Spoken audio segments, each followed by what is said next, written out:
The air in the room feels thick, like breath held too long. It's the kind of silence that screams louder than any shout. Across the polished table, he sits, his face a mask of practiced indifference. Beside him, she's a splash of bright, oblivious color, his secretary, now draped in the life I built. Her youth is a taunt, her smile a careless flicker. They think they have won. They believe they've dismantled me, piece by painstaking piece, leaving only dust and echoes behind. I watch them, and a strange calm settles over me. It's not resignation. It's something cold, sharp, and infinitely patient. My lawyer shifts slightly beside me, a silent question in his posture. He sees the change in my eyes, the stillness in my hands. He knows we're about to move. This isn't a surrender. This is the moment the tide turns. This is the moment the predator realizes it has stepped into a cage it didn't know existed, and the key is in the hand of the prey it thought was defeated. The taste in my mouth is metallic, like anticipation mixed with something ancient and bitter. This is it. The beginning of the end of their beginning. Let me know where you're watching from and what time it is. And if you haven't already, please subscribe. It helps me more than you know. Just a few months ago, my life was a quiet, comfortable hum. Predictable. Safe. Married for 15 years to a man who had built a successful company, a company we had built, though the world, and apparently he, had conveniently forgotten the we part. Our days were a familiar rhythm. Morning coffee together, separate commutes, evenings filled with quiet dinners, shared stories, the easy companionship of two people whose lives were deeply intertwined, tangled in a way that felt unbreakable. He was the face, the voice, the charismatic leader. I was the steady hand, the strategist behind the scenes in the early days, the one who crunched the numbers late into the night, the one who made the impossible spreadsheet sing, the one who saw the pitfalls and steered him clear. We started in a garage, 2 laptops and a shared dream fueled by instant noodles and endless cups of coffee. I mortgaged a tiny inheritance from my grandmother to pay the first month's rent on a shabby office space. I designed the logo, built the first website, managed the chaotic finances when profit was a distant, hopeful whisper. He had the vision, yes. But I had the foundation, the grit, the sleepless nights spent ensuring that vision didn't collapse under the weight of practical realities. As the company grew, as success arrived like a sudden, dazzling storm, my role shifted. I stepped back from the daily grind, not because I wanted to, but because he suggested it. It was time, he said, for me to enjoy the fruits of our labor, to focus on our home, our life outside of work. He hired teams, built departments, brought in executives. And somewhere in that transition, my tangible contributions seemed to fade, replaced by the less defined title of supportive wife. It suited me then, or I convinced myself it did. I trusted him implicitly. Our shared history felt like an unbreakable bond, a fortress against the world.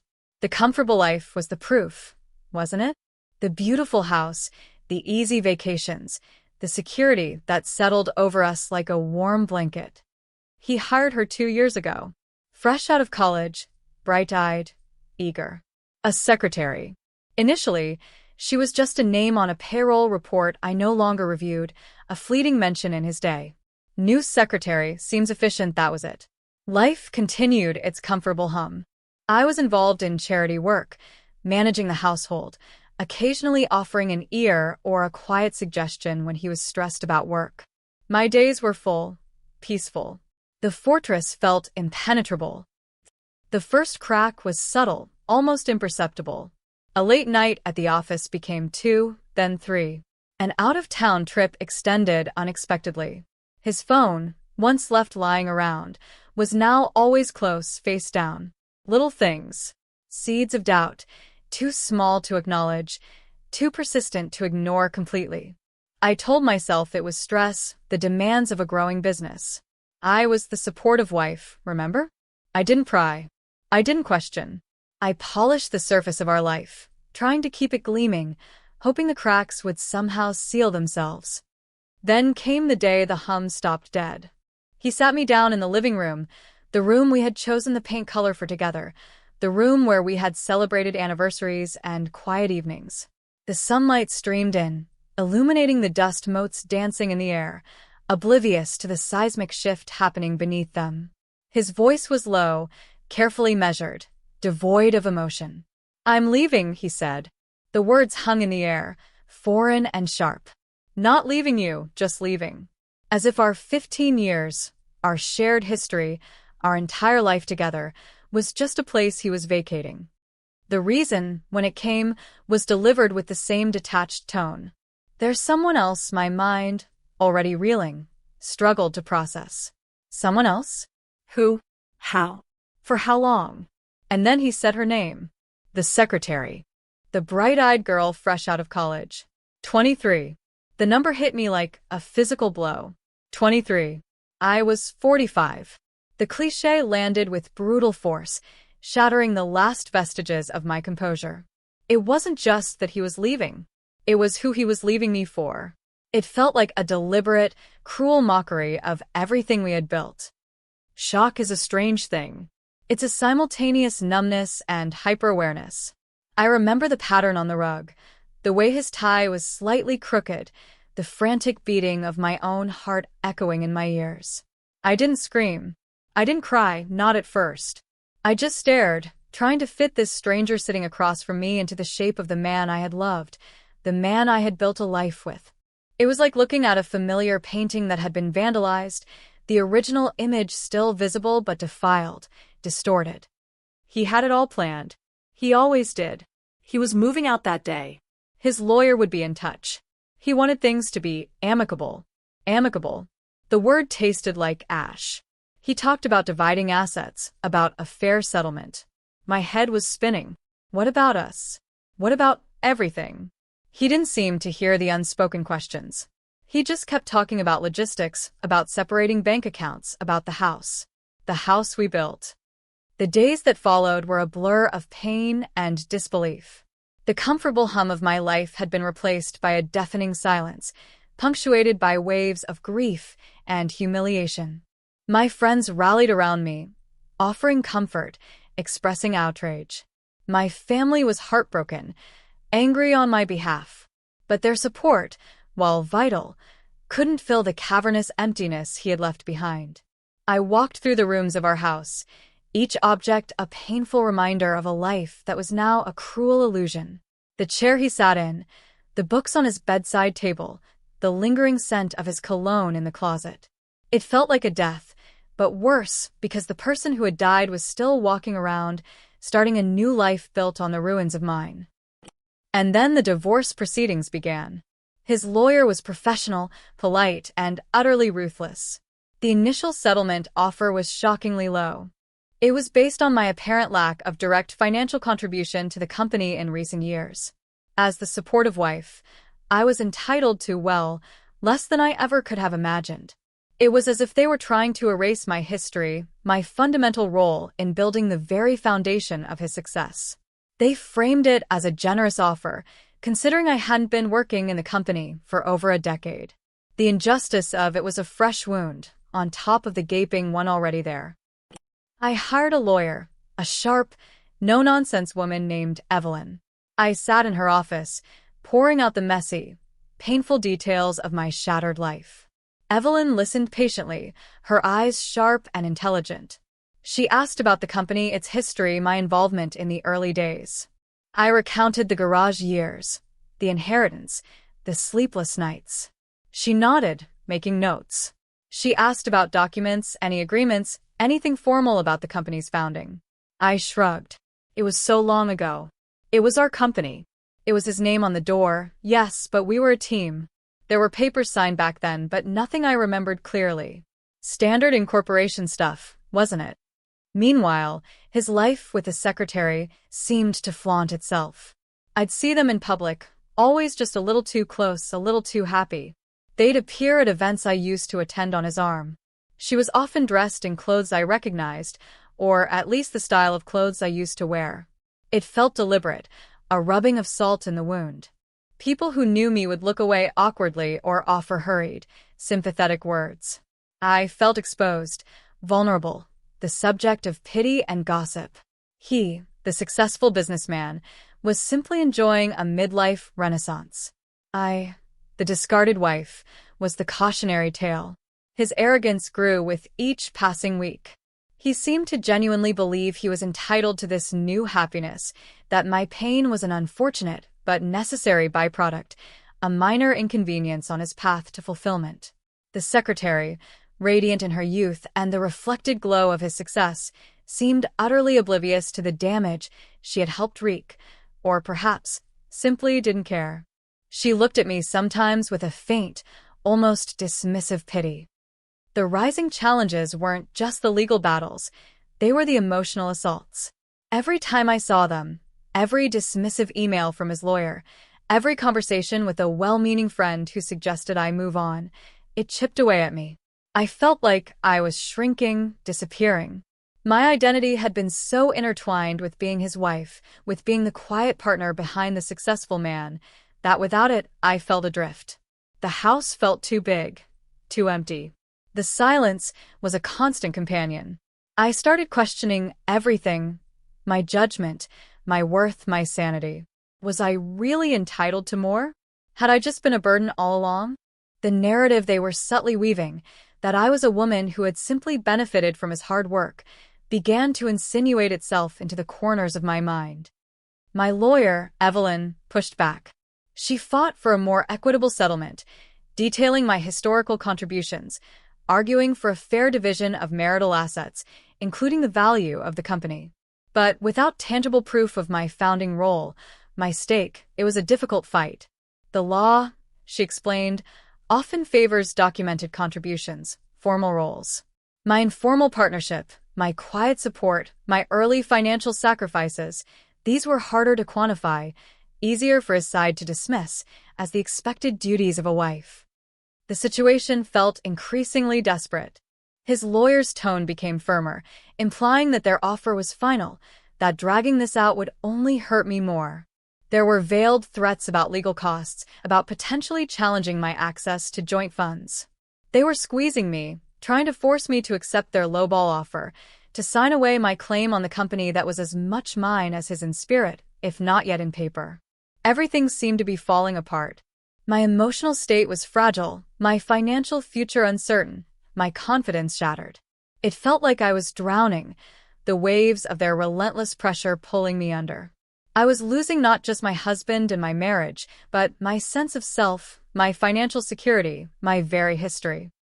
One evening, sifting through old boxes in the attic, boxes filled with wedding photos, old tax returns, nostalgic junk, I found a dusty accordion file labeled Company, Early Days. Inside were chaotic notes, initial business plans scribbled on napkins, receipts for that first office rent, and a stack of legal documents. Among them was a shareholders' agreement. I almost overlooked it. It looked like dense, boring legalese.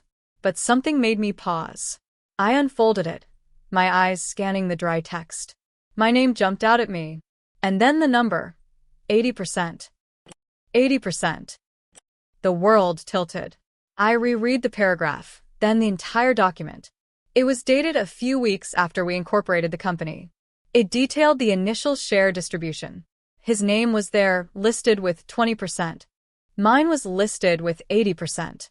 The agreement was clear, signed by both of us, witnessed, notarized. I froze, the dusty paper trembling in my hands. 80%. How was this possible? Why didn't I remember this? I cast my mind back. The early days were a blur of exhaustion, hope, and frantic activity.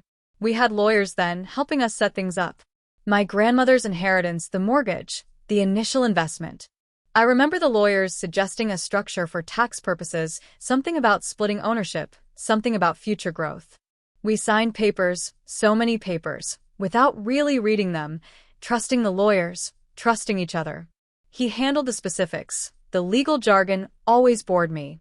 But this document, this wasn't just a technicality. It was the foundation. It wasn't just a joint venture. It was, on paper, my venture, with him as a minority partner. A strange, cold calm washed over the panic. The despair, the humiliation, the sense of powerlessness, it all began to recede, replaced by a quiet, simmering heat. I wasn't the discarded wife fighting for crumbs. I was the majority owner fighting for my company. The entire narrative they had constructed, the entire basis of their lowball offer, was built on a lie, or at best, a convenient omission of fact. He hadn't just forgotten my early contributions. He had conveniently forgotten the very document that proved who held the real power. Or maybe he genuinely forgot.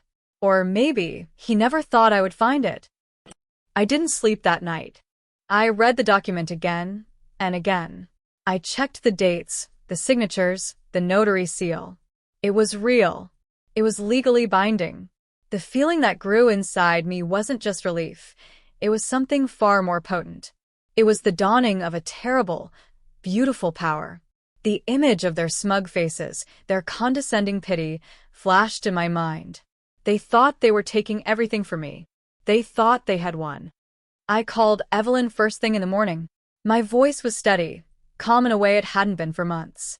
"Evelyn," I said. I found something. I described the document, the 80% figure. There was silence on her end of the line. Then a sharp intake of breath.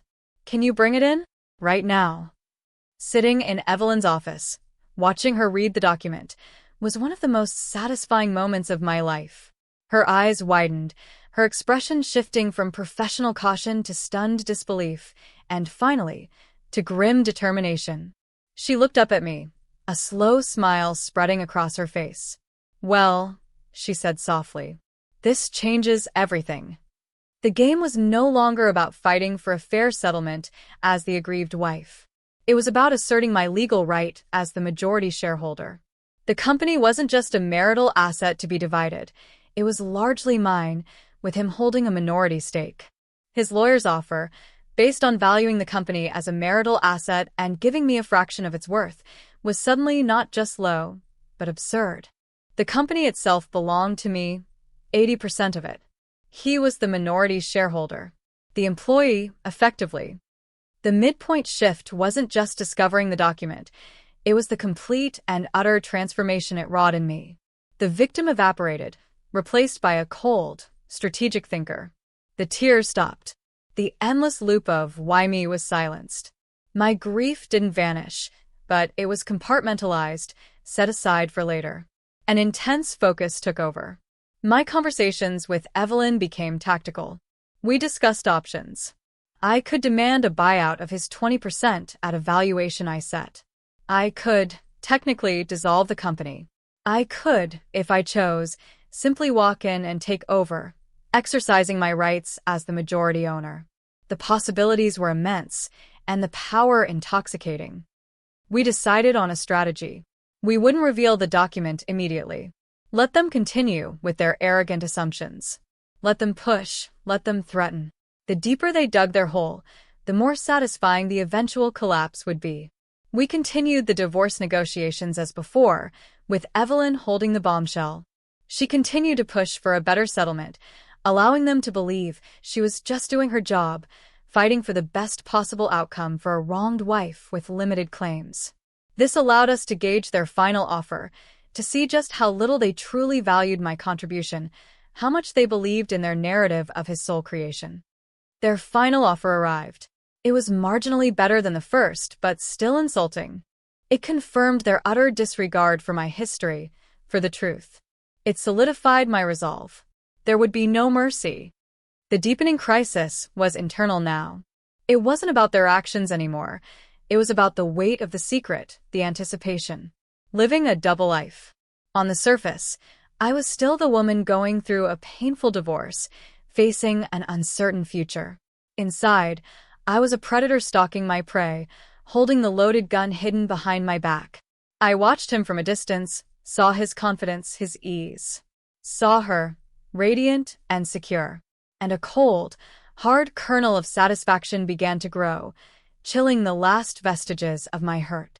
They were so sure of themselves, so blind. The turning point arrived when Evelyn scheduled the final settlement conference. This was the meeting where we were expected to either reach an agreement or declare an impasse and head towards trial. It was the moment we chose to deploy the trap. The air of anticipation in Evelyn's office the morning of the meeting was electric. We reviewed the document one last time, crisp and powerful in its simplicity. Evelyn explained the procedure, the likely reactions. I felt strangely calm, detached. The woman who had cried herself to sleep for weeks felt like a distant memory. In her place was someone sharper, colder, forged in the fires of betrayal and armed with an irrefutable truth. This wasn't just about money anymore. It was about justice. It was about reclaiming my history. It was about dismantling the carefully constructed illusion they were living. We walked into the conference room. It was neutral territory, a bland room designed for difficult conversations, usually filled with tension and guarded words. Today, it felt different. It felt like a stage. He was there, seated with his lawyer, looking confident, almost bored. And she was there too, not sitting at the table, but hovering nearby, in the background, as if offering moral support. Her presence felt like a deliberate act of provocation, a final display of their united front, their victory lap before the finish line. They exchanged a brief, smug glance. I met his eyes for a moment. There was no recognition of the man I knew, only the self-satisfied expression of someone who believed they held all the cards. My lawyer and his exchanged pleasantries, settling in. The atmosphere was typical for these meetings, polite but adversarial.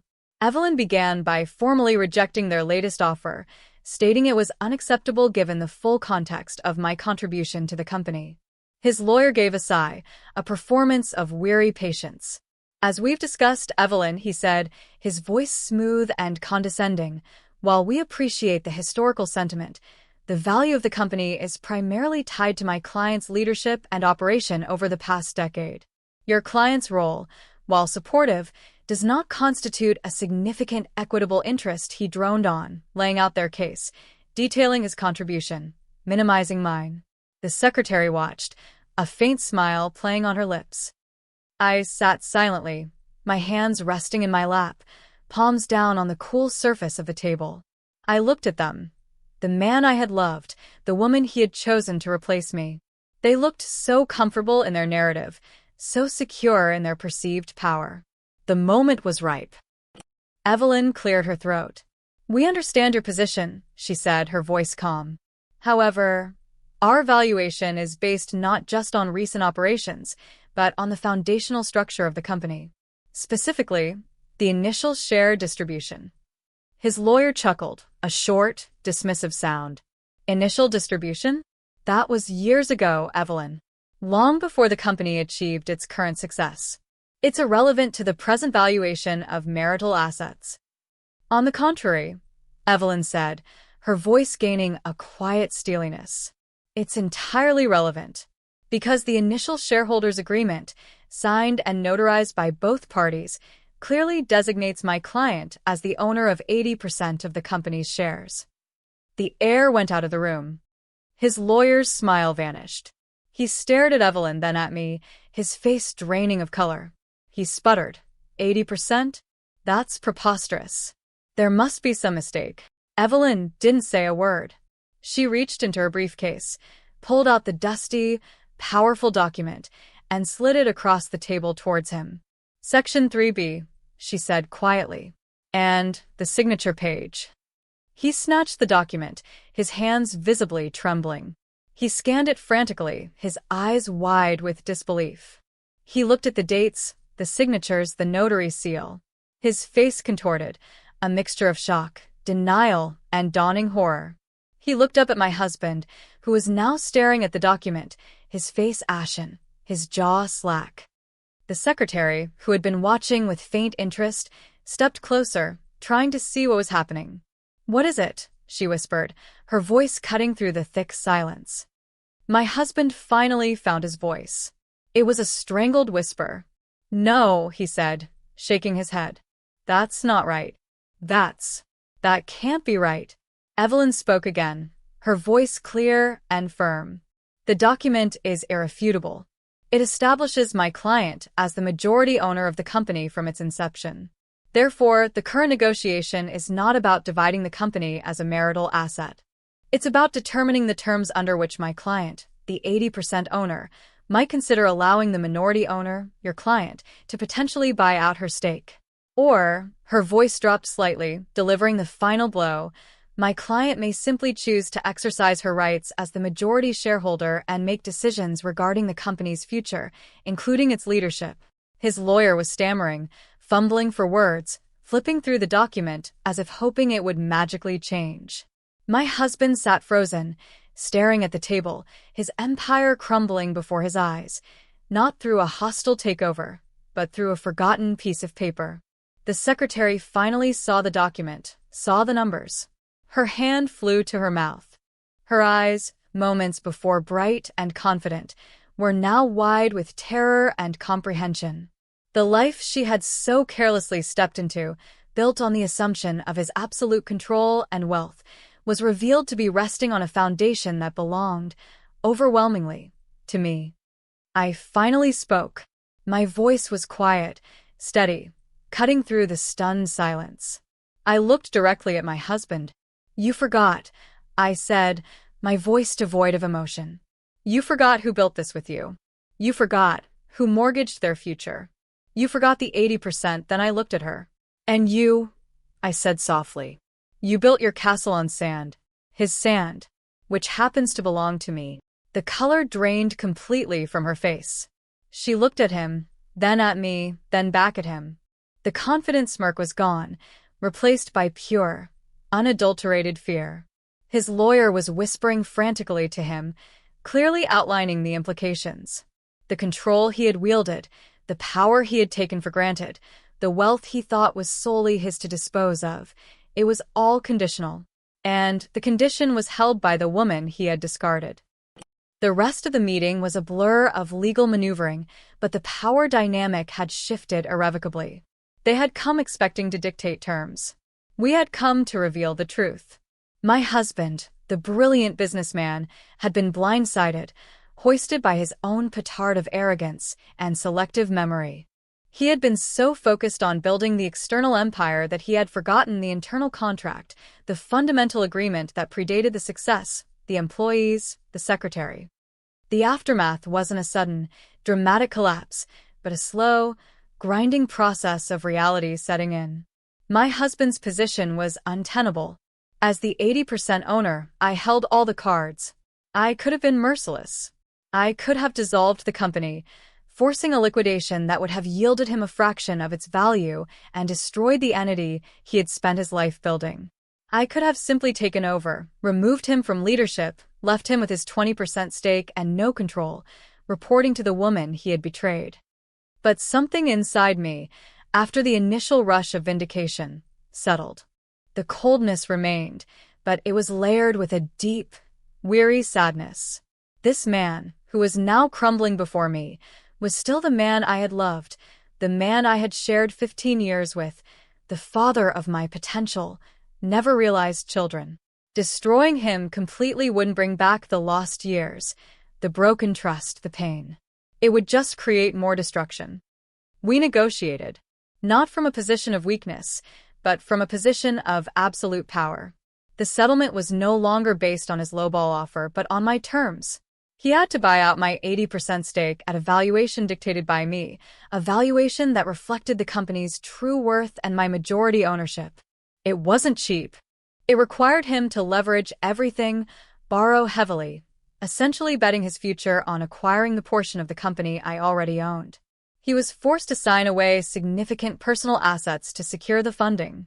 The arrogance was gone, replaced by a desperate scramble to save the company he had built, even if it meant dismantling his personal fortune to pay me for what was mine all along. And the secretary? Her fairy tale dissolved faster than mist in the morning sun. When the dust settled, and it became clear that the financial picture was drastically different, and my husband was facing massive debt to acquire my shares, her position became precarious. The lavish lifestyle evaporated. I heard through the grapevine that the strain, the sudden loss of anticipated security, the sheer awkwardness of the situation, proved too much. She was no longer the bright young thing poised for a life of luxury. She was an employee who had slept with her boss, who had nearly cost him everything, and whose presence was a constant, painful reminder of his colossal mistake. She didn't last long. The process took months. Legal battles, financial negotiations, restructuring the company's ownership. But eventually it was done. I received a substantial payout, a figure that ensured my financial security for the rest of my life. It was far, far more than his initial paltry offer.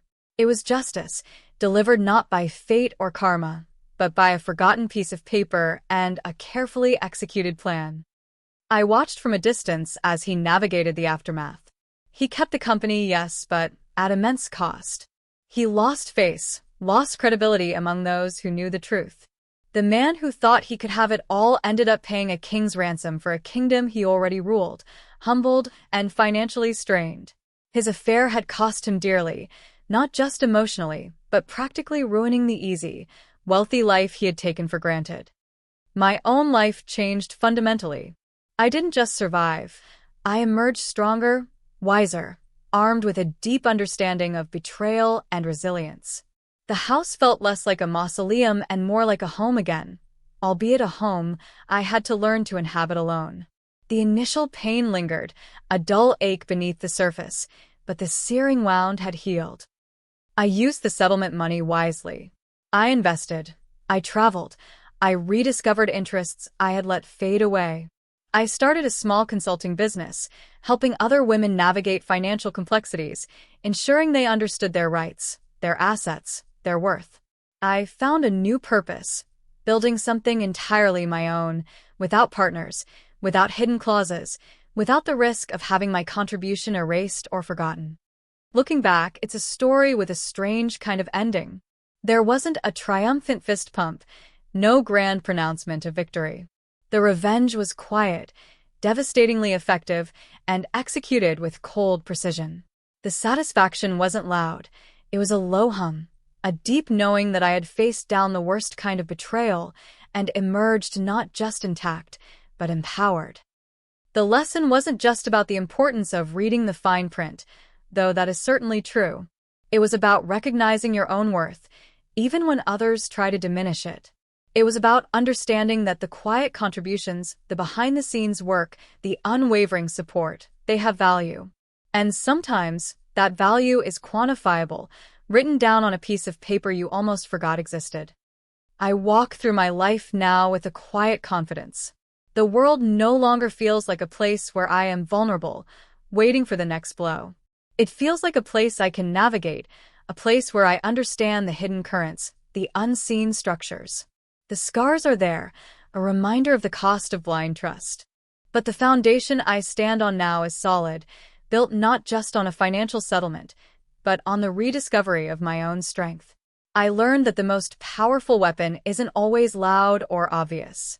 Sometimes, it's just a dusty piece of paper, held by the hand you thought was weak. If this story hit close to home, I'd love to hear your version. Drop a comment with where you're listening from and what time it is. Thanks for being here. Subscribing helps bring more of these to life.